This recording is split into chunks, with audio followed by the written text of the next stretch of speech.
what I'm going to do right now is do a little bit of a warm-up exercise with everybody, because I could see everybody and hopefully you can see me better. It's a warm-up exercise that I like to do myself personally in the morning because it helps my energy run the right way.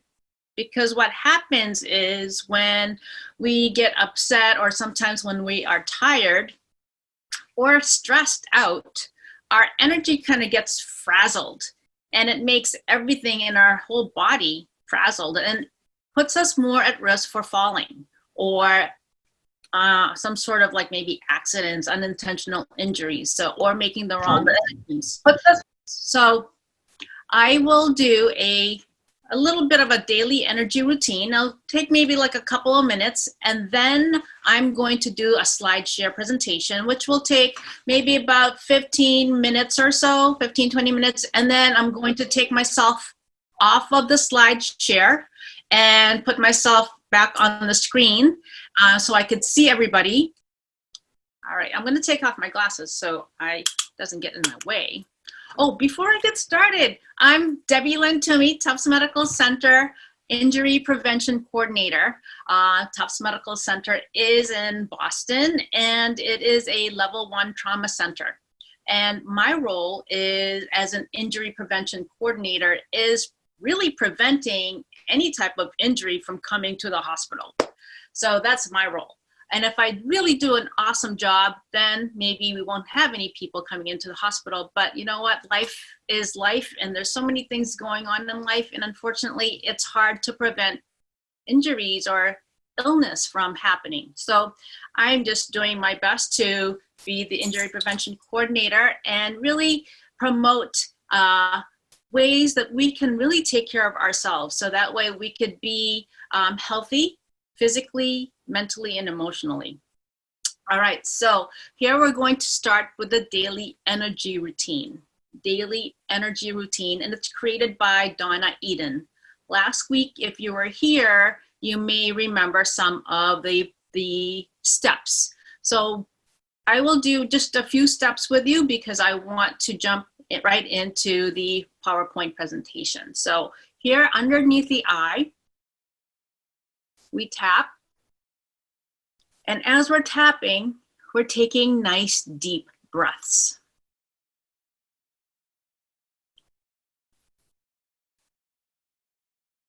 And for those of you who may be wondering, why are we doing this? Why am I not presenting? Because I like to make sure that at the beginning of my workshop that everybody is centered, are comfortable, able to be, able to pay attention more, and able to understand more, and maybe able to retain more information. So these tapping points allow us to do that. And also, I'll be honest with you, it also helps me when I'm presenting because it helps me remember the key points I want to share.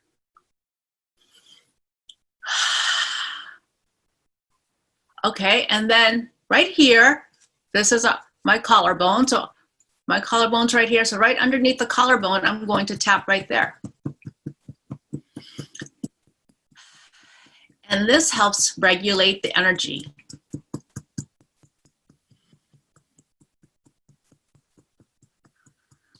And as we're tapping, and some people might find it painful to tap, maybe rubbing is better. Okay, and I'm going to share with you 2 more points. Okay, so right here, right on the breastbone, the sternum, underneath that is our thymus gland. Our thymus gland helps with immune system. It boosts our immune system. So when the thymus gland is fully functioning, it's going to allow us to become healthier. And that's actually what we need during this time, right? So right here, I'm just going to move this aside, and we're going to tap. Tap, tap, tap, tap, tap, tap, tap, tap, tap, tap. Breathe and tap. Breathe and tap. Good job. All right. So now that we've taken care of that, the next part we're going to do is tap underneath here this is my armpit, my axilla. So pretend there's a line right there. So you're just going to just tap around that area. And that's good for metabolism, detoxification of food that you eat, drinks that you drink, and thoughts that you put into your system. Thoughts that kind of hangs around for too long. Negative thoughts that can really ruminate and make us stressed and worried and frustrated. So we're tapping here and breathing. Okay, very good. All right, so let me see if I could start the slide share presentation. And if you can, once I start the slideshow presentation, I won't be able to see the chat. I'll see it once I come off the slideshow presentation. But if you do have any questions, you can unmute yourself, ask the question, and afterwards, if you could just mute yourself back. All right, so let me see here. And this here is just a reminder that whatever I am going to be sharing with you should not replace any type of medical treatments or interventions that you already have with your doctor. Always ask your doctor if you have any questions about what I shared, or if there's anything, any exercises that you should or should not do that you heard from this program. Last week was Fall Prevention Awareness Week, and I covered the importance of exercise. And sometimes I don't really like to use the word exercise because for some people it might be a turnoff. And sometimes for me it could be a turnoff too. So I like to use the word activities or physical activities or movements. So the National Institute on Aging recommends that we do some sort of physical exercises, and these activities have different components.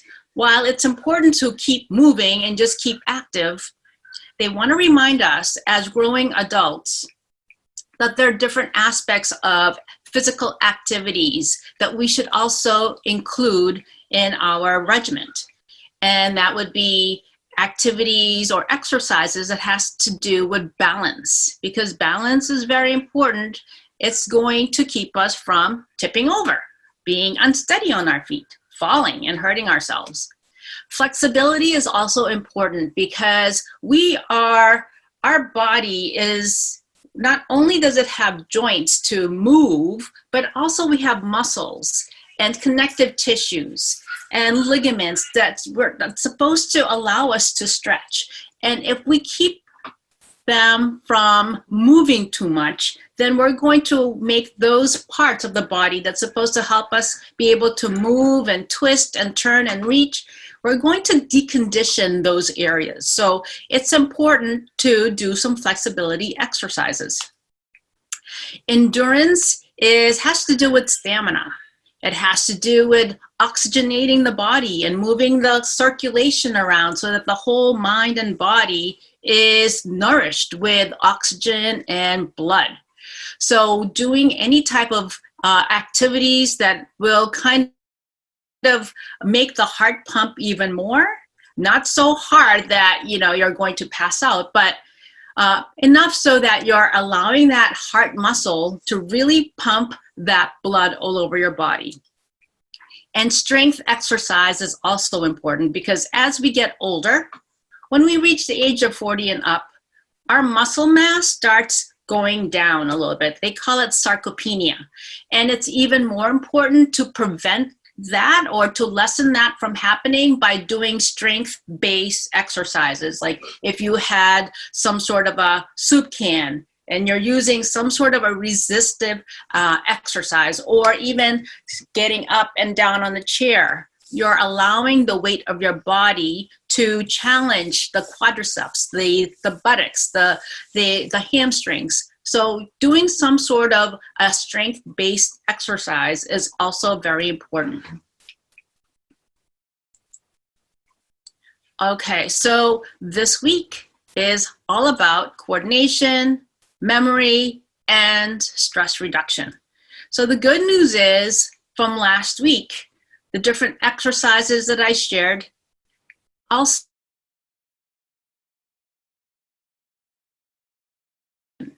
we do, but we don't even think about we're doing it because our body is just so smart about how it moves our body. Right now, as I'm talking with my right and my left hand, my brain is doing all these different things in my head that's allowing me to move one hand to the other, okay? Or even twist this way, or even when I'm sitting in place and marching, that's coordination. The wonderful thing about coordination exercise, strength-based exercise, flexibility exercise, all types of exercises that I just covered from the prior slide, the great thing about that is they also help with the memory. They also help with the memory. So any type of physical activity that you do for your body, it's also enhancing the brain muscle. Because if you could think of the brain as a muscle, then it makes sense that as you are moving around, doing certain activities, it's also enhancing the energetics, the neural pathways, the way that the brain is working. So you're allowing the brain to also get nourished and exercise. And the wonderful thing about brain function is it's never too late to teach old dogs new tricks. And there is a relatively new science that talks about how the brain is elastic and how we can learn, no matter how old we are, we could still learn something new. And the more we practice and learn that particular activity, the more it's creating this neural pathway just dedicated for that particular activity. And it makes our brain much more, it helps it function even more, because as we're learning something new, there's this aspect that there's a combination of feeling challenged, looking for, anticipating something good. And if you finish that particular thing, or if you mastered that particular activity, that is that sense of confidence and, feeling good about yourself. So there's a lot of delicious aspects to learning something new, no matter how old we are. This is something I might be learning in the next few weeks when I have time. It's knitting with my hand. Okay, so that's something that I want to try to do, maybe, getting those really thick yarns. And I've seen it on YouTube, how people knit using their hands or their wrists. So I want to try something new myself, and I want to see how it's going to come out. So that's something for me to look forward to and for me to master. All right, so stress reduction.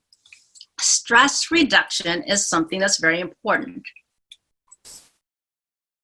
But before I do that, I do want to share with you a finding on dancing. Okay, so dancing is one of those forms of activities that is so amazing. There was a 21-year longitudinal study that was done on aging adults, and they found that with these adults who included dancing as part of their routine, they had a 76% chance of reducing their risk for developing dementia. And with dancing, there's balance that happens in our body. It's challenging our heart, depending on the dance we're doing. It helps with flexibility. It helps with strength. Again, it depends on the dance we're doing. It lessens depression, reduces dementia.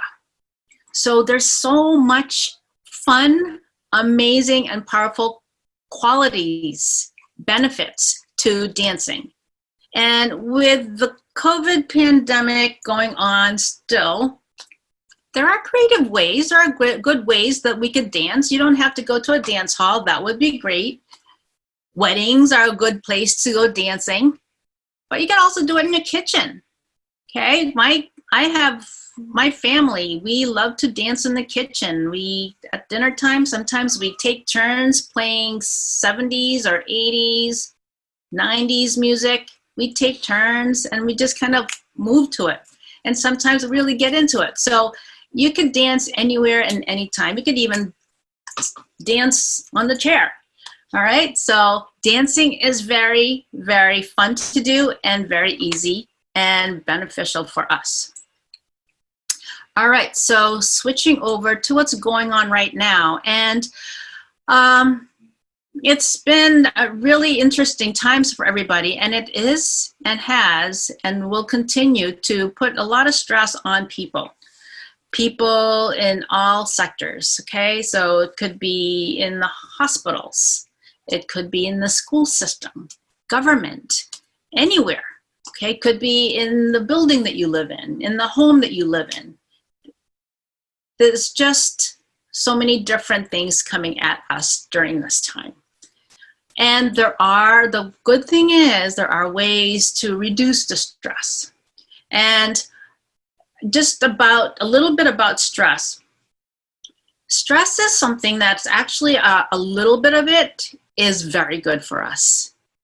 Okay, it's beneficial. It makes us grow. It's almost like an exercise for our mental, emotional, spiritual self. You know, when we could put a goal in mind, and even though you don't have everything, all the knowledge that goes towards that goal, your ability to be persevering and also to really just have that learning and that confidence and that grit to do it, there's some stress along the way.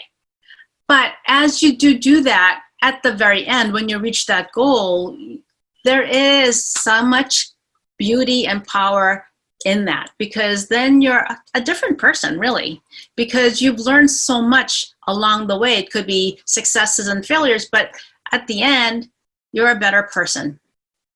So that's a little bit of stress. And then there is chronic stress also. The chronic stress that we kind of have to put up with. Sometimes there are some people who may have tough living situations or tough relationships, or people who may work for a company or a group of people who are some people call it toxic. So that can promote and also produce chronic stress, which eventually will impact your health and well-being. All right, so as mentioned at the beginning of the program, not only is September celebrating Falls Prevention Awareness Week, September also has other aspects that deserves attention, and that's suicide prevention and also substance use recovery. So September also wants to bring awareness to these two big factors that can contribute to people hurting themselves or killing themselves. So just some facts about suicide prevention and substance use recovery, okay? So suicide prevention, okay, so under suicide, so suicide is the 10th leading cause of death in the US for all ages. So that's number one right there, that's suicide. And about 123 Americans die by suicide every day. And one suicide in every estimated 4 suicide attempts happens in the elderly population. Now for the substance abuse is considered a chronic disease, okay? And also there's no one single factor that can predict if somebody is going to become addicted. And the good thing is drug addiction is treatable, okay? So the sources that I got these information from is the CDC and also the NIH. So what can we do with suicide prevention? And also if we know somebody who has who has drug addiction problem.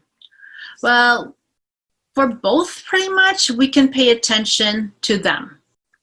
You know, they could be lonely. They could be really going through some really tough times. Again, with COVID, it's put everybody's lives upside down, and whatever stress they had before, it's probably been multiplied so much because of what's going on, because of all the uncertainties.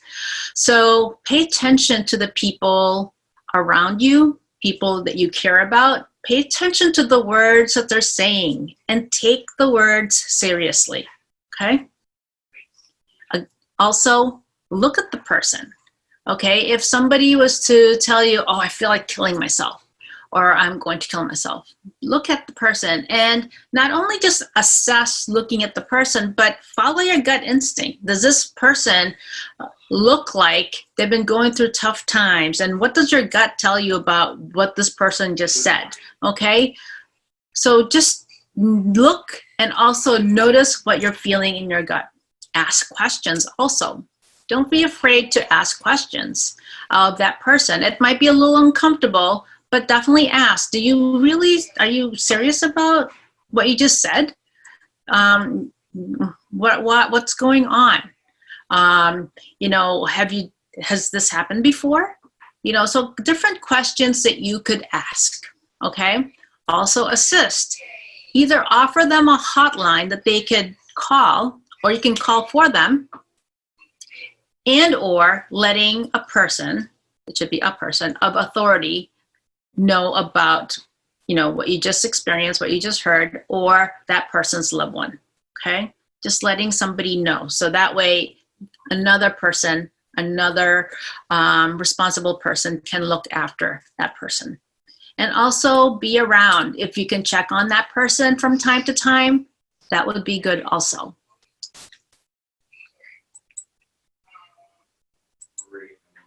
All right, so the bottom line, the message is to remind whoever is suffering, and I am going to use that word suffering, remind that person who is suffering that they are not alone. Whether it's you checking in on them or you reminding them that they have people in their lives who do care about them. And also reminding them that there are professional hotlines, there are the people who are willing and able and trained to talk to them and support them during this time. So bottom line is to remind people that they are not alone, okay?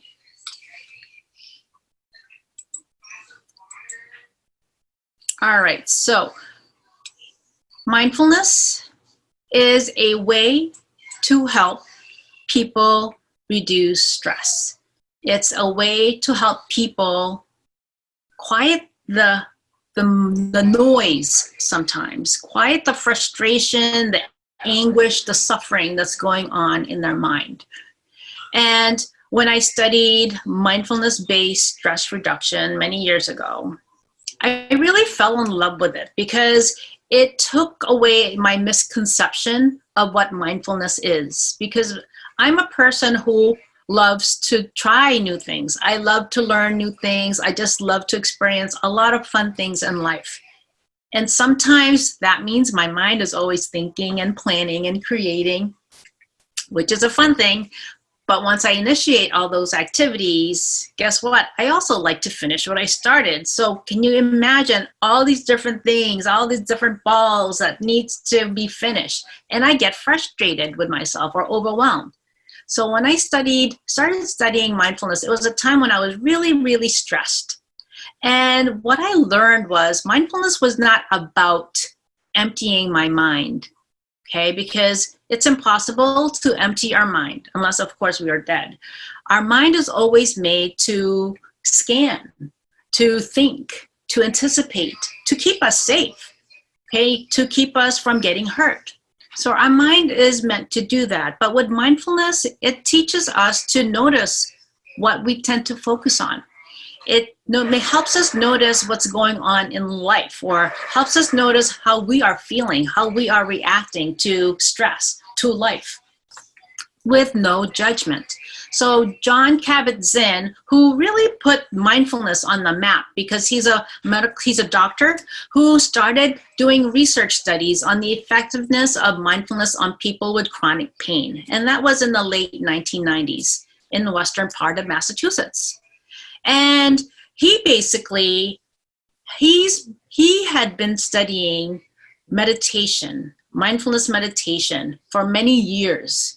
And as a doctor, he wanted to see how mindfulness can help people with chronic pain, people who had went through so many different specialists and surgeries to take care of their pain, but nothing helped. No medication helped, nothing helped. So he basically contacted some other colleagues and said, you know what, I'm starting this program. I'd love to be able to teach them an 8-week process on how they can really attend to their mind and to be able to quiet it and to take care of it in a way that's going to allow them to have some sort of solace and peace and acceptance. So Jon Kabat-Zinn's definition of mindfulness has different components. It's paying attention in a particular way, on purpose, in the present moment, and non-judgmentally. Every different aspects of this definition can be considered mindfulness. If you're paying attention fully, you're being mindful. If you're doing it purposefully, you're being mindful. If you're in the present moment, you're mindful. And if you're not being judgmental, and that part there, it can be a little tricky because non-judgmental is really not you not judging, but it's you noticing when you are judging and for you not to judge yourself for judging. Okay? So let me repeat that. The non-judgmental part is for us to really not to, it's not about us judging others or judging ourselves. It's us noticing that. And when we do notice that, not to judge ourselves for noticing it. Because when you don't judge yourself and you just kind of, in a way, take a step back and notice, what was that about? Sometimes I like to say, who does that sound like, in my past that, made me kind of think the way that person did, so it helps you bring awareness to how you automatically do things or react or judge others or yourself. All right, so mindfulness has been beneficial to our whole mind, body, spirit. It helps with blood pressure control. It helps with pain, sleep, eating, stress, depression, and concentration, and so much more. So these are the exercises I'm going to be sharing with you, 2-to-1 breathing exercise. And I'll go over the instructions, but afterwards I'm going to go off SlideShare and I'm going to be able to see the gallery and also be able to see if there's any people who typed anything in the chat. So the 2-to-1 breathing exercise has to do with you breathe in for a count, you hold for that same count, and you double the count, okay? And I'm going to, this is my ball here. What happens when we're stressed is we kind of breathe shallow and fast, okay? And sometimes we don't even know that we're breathing fast. And so when we mindfully take a pause and notice that we're upset or stressed or whatever it is we're feeling, and we take deep breaths, then we're really being able to get the oxygen down to our diaphragm and activate a relaxation response. Okay, so I'll be, when I go off the SlideShare, hopefully you'll be able to see my little colorful ball there. All right, and belly breathing, we'll be doing that as well. And basically it's just bringing the breath down to our belly. We put our hands on our belly and we exaggerate the breathing so that you can really get the breath down to your belly and then exhale. And then we'll do a body scan exercise, a head to toe exercise. All right, so let's see here. I'm going to get off of SlideShare. I'm going to stop SlideShare. All right, so here's my, can you see this ball here? I love to bring this when I do workshops because it's a nice visual of how when we are stressed here, our breath just kind of stays here and it's like fast, you know? And what that does is it makes us kind of do one of these, you know? I don't know about you, but I carry a lot of my stress and tension on my shoulders. So sometimes when I'm stressed, I do one of these. And even more, I'm breathing a little bit faster, not bringing the breath down to the belly.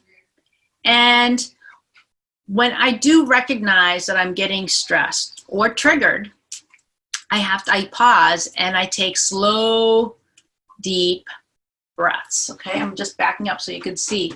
When I take nice, slow, deep breaths, then the oxygen makes it down to my belly, my diaphragm, which is what I want, because if the oxygen just stays here, the rest of my lungs, the rest of my system is not benefiting from the oxygen. And as we bring the breath down to our belly, our diaphragm, we have these areas here, the parasympathetic nervous system, the system that kind of helps us rest and relax and digest and feel more in control.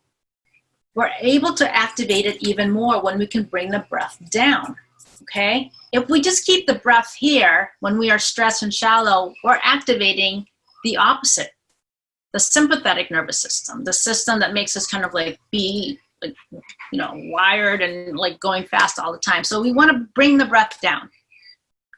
All right, and one last thing, because I'm a visual person, when we are upset and stressed, okay, look at the brain here. The brain can get hot-headed, frustrated and angry and on fire. And what happens is it's going to keep us from thinking straight. The front part of the brain is the prefrontal cortex, which is the planner. It's the smart part of the brain. The back part of the brain here is almost like the librarian or the bookkeeper or the scrapbooker who remembers a lot of different things. But inside here, there's a little, it's like in the inside part, is the amygdala. The amygdala is the little part of the brain that gets activated when it feels like we are under threat. Like say we're in a burning building, the amygdala kicks on so that it can get us out of there to keep us alive. But when we are upset, the amygdala kind of hijacks the brain and keeps us from thinking the right way. And sometimes, I don't know about you, but if you've ever been really angry and stressed and you say something that you regret, or you reacted in a negative way, that's kind of like the amygdala in itself kind of taking over and keeping you from responding appropriately. So what happens is when we take mindful breaths, as we're taking nice deep breaths, what's going to happen is our brain starts cooling down. Okay, I didn't just do magic here. So when we are upset, the brain is hot. When we take nice deep breaths, we are nourishing the brain, we're oxygenating the brain, and then we're allowing the fullness of the brain to function for us in a way that's going to allow us to respond in a healthier way, in a way that we are proud of, okay? I hope that made sense. All right, so now we're going to do the breathing exercise. And I said we're going to do a 2-to-1 breathing exercise, diaphragmatic or a belly breathing exercise, and a body scan exercise. So the 2-to-1 breathing exercise basically is, okay, I'm going to ask you to sit up against, if you could sit up straight so that your back is not up against the chair. Okay, and it's always good to do a breathing exercise when your back is not up against the chair, so that way your your lungs is really taking a full expansion. Okay, so let's take and I will count. All you need to do is count mentally and breathe with me. Okay, so breathe in for the count of 3. So 1, 2, 3, and you do it through your nose, and you're going to hold for 3. 1, 2, 3, and we're going to breathe out for 6. Out through the mouth. 1, 2, 3, 4, 5, 6. Okay. So I'll just kind of pause a little bit there, let you recover a little bit. I'd like to do it a few more times, okay? So let's do that again. So in the nose, hold, and out the mouth, okay? So breathe in through the nose. 1, 2, 3, hold. 1, 2, 3, out for 6. 1, 2, 3, 4, 5, 6. Okay, let's do that a couple more times. And as we're doing this, I want you to check in with yourself. Notice how you're feeling. Notice if you're feeling a little bit more relaxed, or noticing if you like the exercise or not. If you like it, that's good. If you don't, that's fine too. All right, so breathe in for 3. 1, 2, 3. Hold for 3.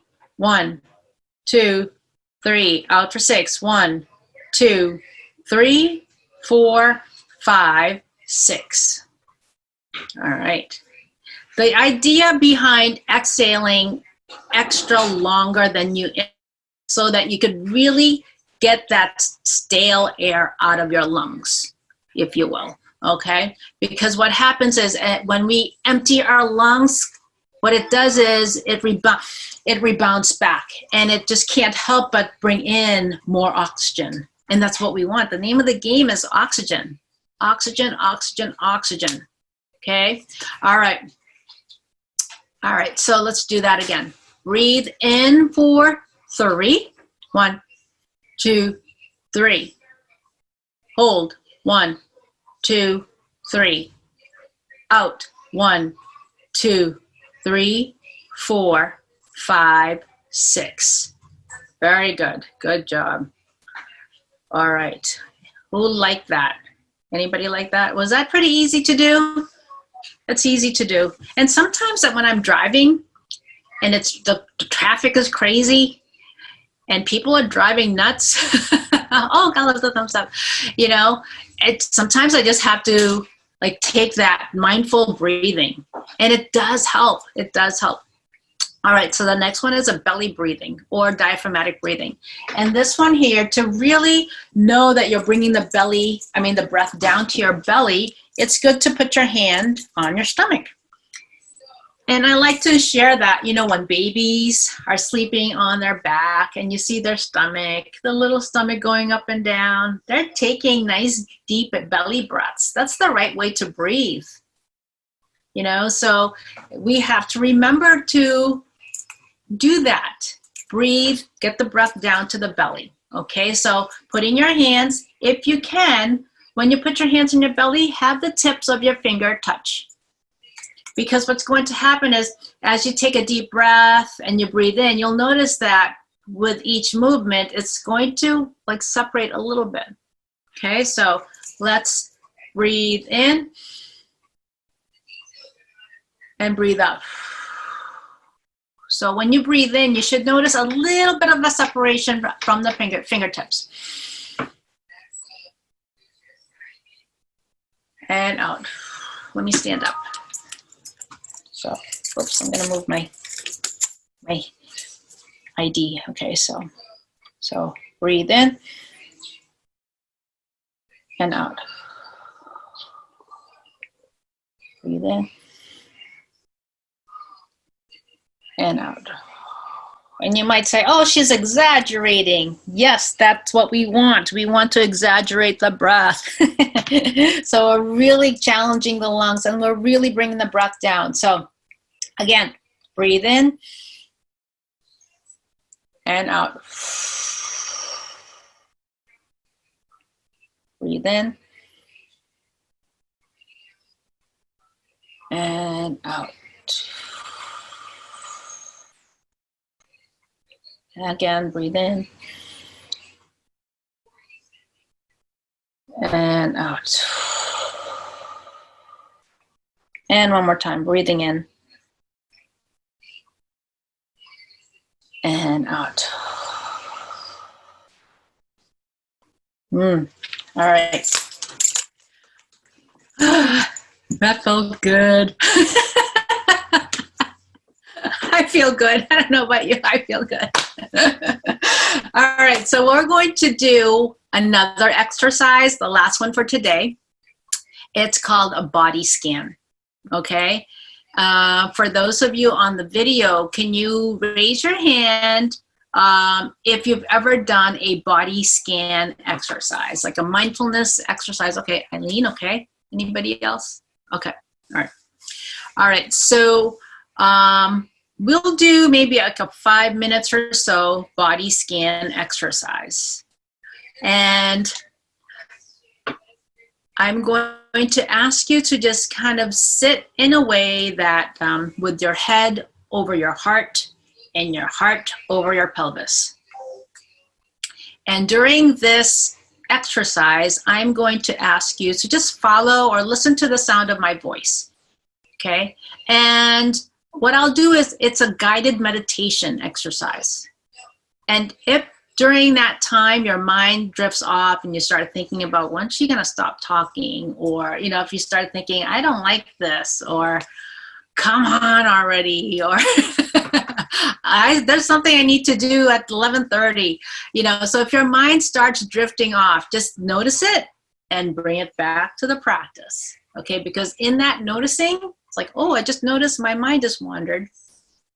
That's mindfulness right there, because you were just mindful. And then just bring it back to the practice non-judgmentally, and just continue to listen, okay? All right, so I used to do mindfulness, Mindful Mondays at Tufts Medical Center before COVID for the staff for stress reduction, and they really enjoyed it, yeah.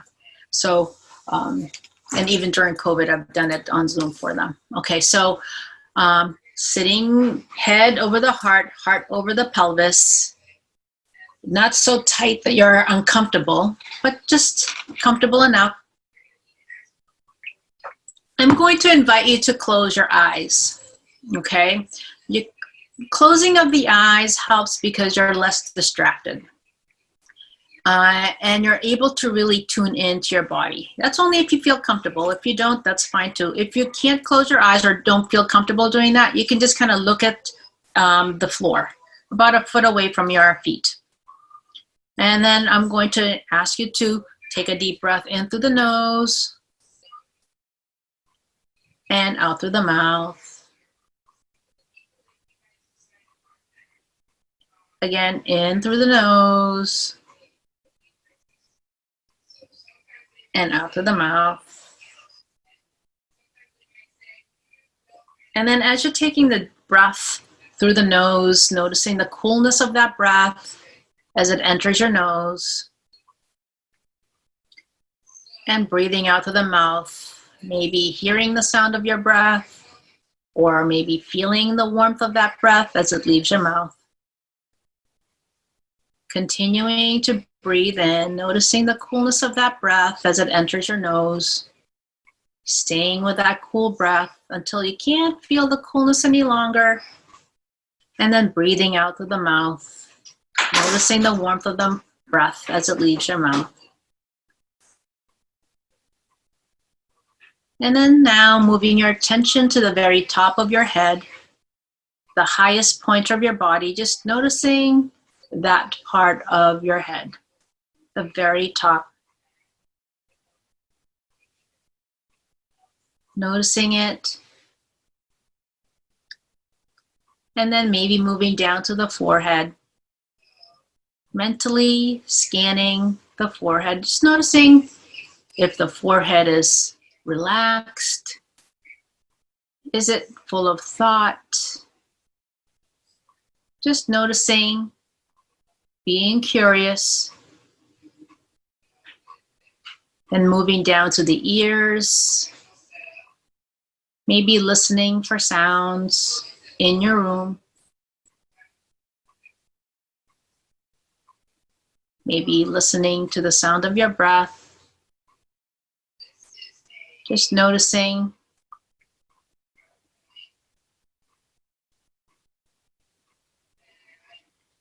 And then moving down to your neck and shoulders, noticing how your neck and shoulder feels.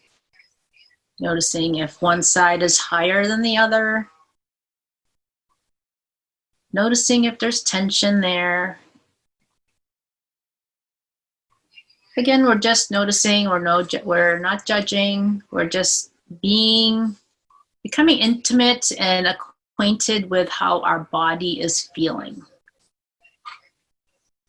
And then scanning down to our elbows,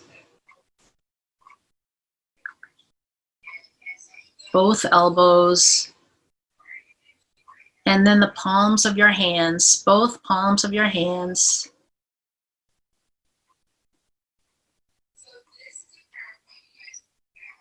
And maybe noticing both hands at the same time, the palms, the fingers, the top part of the hand, noticing both hands.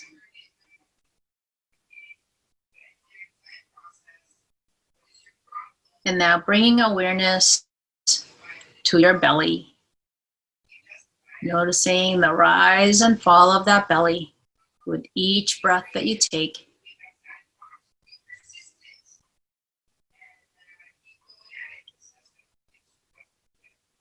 And then noticing the chair you're sitting on. What parts of your body is in direct contact to the chair you're sitting on? Noticing the different touch points. Noticing what your body feels. And noticing how the chair feels.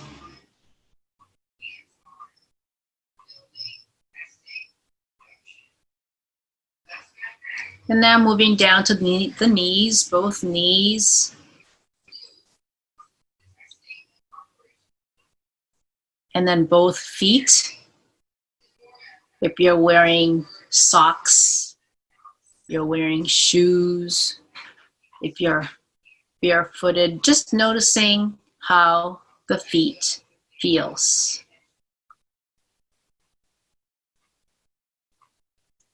Noticing how it feels on your floor.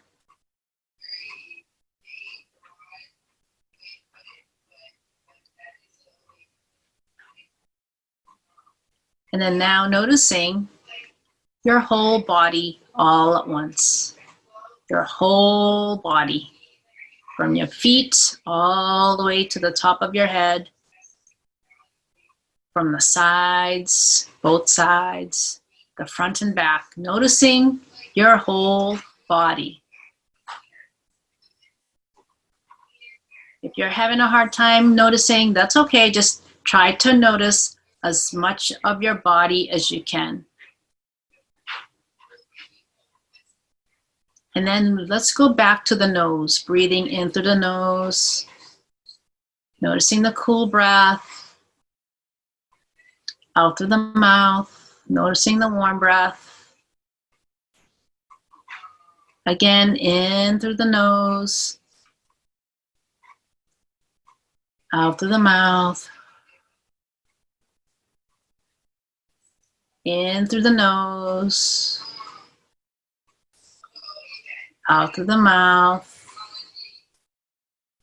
And maybe just breathe on your own for about 3 breaths. On your own, at your pace. And when you're ready, slowly wiggle your toes, wiggle your fingers, slowly open your eyes and come back to the room.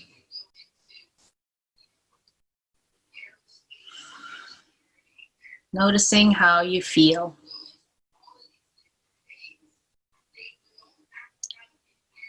How did you like that? You like that? Margie, you like that? Yeah, good. Oh, I can't hear you.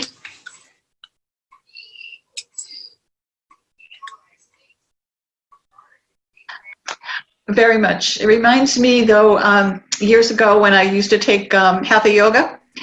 And at the end, we would put our body basically to rest. And then, and you know, it's funny, I was in my 20s, and before I was going out at night, late after work, I was tired, but instead of taking a nap, that's what I would do. I would lay on the floor and do that, and it worked. It does work. Yes, it does. Oh, good job. Good. I'm glad. Yeah. Shavasana. Yes, Yes. yes, yes. Very good. Thank you for sharing. Thank you. Anybody else? Anybody want to add to it? Have any questions about what I covered? Dan said I covered a lot, which I did. If you have any questions, ask me. Let me know. Did you like the content I shared with you? Because I want to know if I'm heading in the right direction, because I love bringing awareness to what's out there. And sometimes I don't want to assume that people know. You know, that's part of my job as the injury prevention coordinator, is bringing awareness. Oh, Eileen, thank you. All right, good. All right. It was excellent. Oh, thank you, Margie. Thank you. Bye. Have a great week.